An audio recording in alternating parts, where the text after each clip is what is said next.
Speaking. To play BBC News for London. Yeah, morning all. This is Breakfast BBC Radio London, approaching at 24 minutes after 8 o'clock this morning. Now, a BBC investigation has found thousands of disabled teenagers are losing their benefits as they approach adulthood. At 16, teenagers receiving child disability living allowance have to change to the adult benefit called Personal Independence Payment, known as PIP. In London, 29% of those who tried to claim PIP or PIP between 2013 and 2024 had their application rejected despite having benefits as children. Now, Dan Scorer is Head of Policy, Public Affairs and Information and Advice at MENCAP, a charity which campaigns on behalf of disabled people, and joins me now. Dan, good morning. It may surprise people to find that change does happen at 16 and not 18. That's right, yeah. When you're claiming personal independence payment, young people have to move from disability living allowance, which is the benefit they have when they're younger to meet the extra costs of having a disability, to personal independence payments and reapply when they're 16.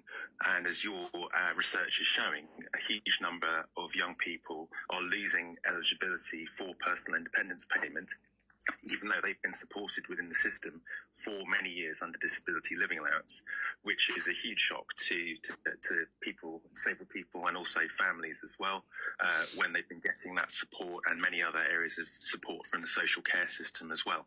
Why does there seem to be a problem when moving from one system to the other? Well, there are different what are called descriptors which are used in personal independence payment, which are the areas that people can actually score points on to get the benefit. There's also a different assessment process, which is incredibly tough.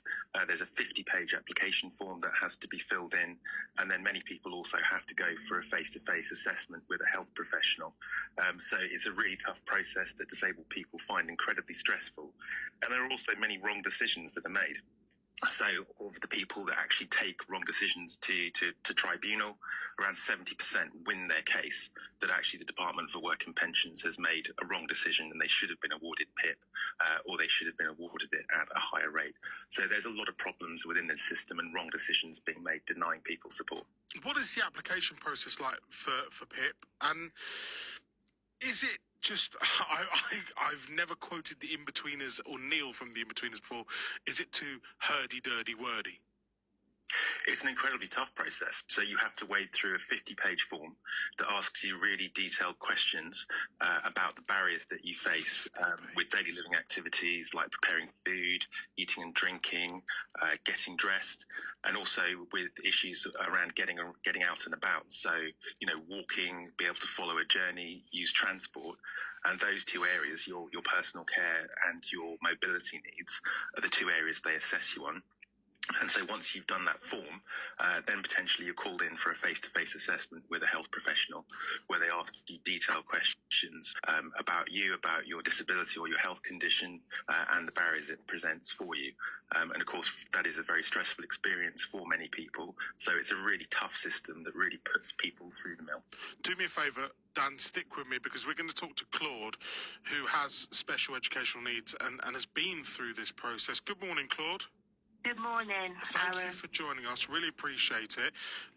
Thank you for having me. About the time you had and the experience you had when you moved to PIP. So PIP was introduced to me at the age of 19. And PIP is also a structure that is an apple without a pip. Tell us what the process was like in terms of applying for applying for PIP and the paperwork and the forms. I got an appointee, and I need an appointee. And basically, what it is you got where they're trying to cut costs.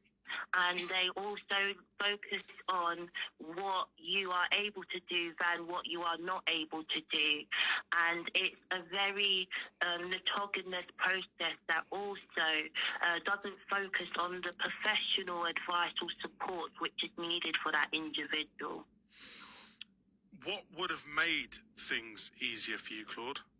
What would have made things easier is for the professional advice which is in favour and in support for me to be respected and acknowledged and not like change, or either having, you know, different kind of points being put which are not reflecting my actual profile and my difficulties which I face as a person with disabilities.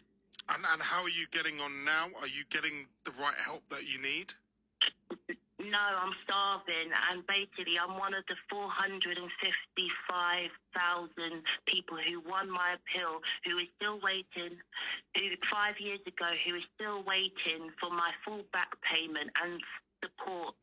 And basically, it's even in result of PIP not being held accountable. They've made me homeless. They've made me have to suffer. They've made me cold. They've made me in house arrest since 2017. And even to the point that they even tried to strip away my education. Hold the line there, Claude. Let's bring Dan back in. Dan, you heard what Claude just said there. How do we help Claude? Well, it's really shocking to hear all of those dreadful things that have happened. Claude was just talking about the court case. The DWP have lost a number of court cases because the rules and how they were applying them were unfair. And of course, that money should be paid back. There are many charities out there that have information and advice services like MenCap that members of the public can call and get advice on benefits and support to make sure they actually have their rights and the money they're owed delivered to them. Claude, we're going to make sure you get some help, yeah? Stick around, and my producers will have a chat with you. Just to say there is no help, and also my MP's been inactive since the 3rd of December 2020. She's supposed to be a bridge and a support for me, and I've not had that support, or there's been no help. And I also had a home visit in January, and I'm still waiting to see the results of the appeal outcome, which was in favour of me. So thank you very much for having me on, and thank you for letting me share my story. Claude, no worries. My producer's going to have a chat with you. We'd love to help, and we'd love to see how we on BBC Radio London can try and help you in this situation, because it sounds really, really very stressful and a bit of a nightmare, really. So stick with us. My producer will have a chat with you now. Dan, I'd appreciate your help with this as well. Claude sounds like Claude's having a real mare, a real tough time with it all. And I know, again, we'd love your support and your advice and guidance on this matter with regards to Claude's situation, if possible, as well. Absolutely, yeah. We're here to support people who are struggling with PIP, so very happy to help. Brilliant stuff. I'm sure my producers will be in touch with you as well. Thank you so much. Dan Scorer, by the way, a DWP spokesperson has said, we've been clear that the current welfare system needs reform.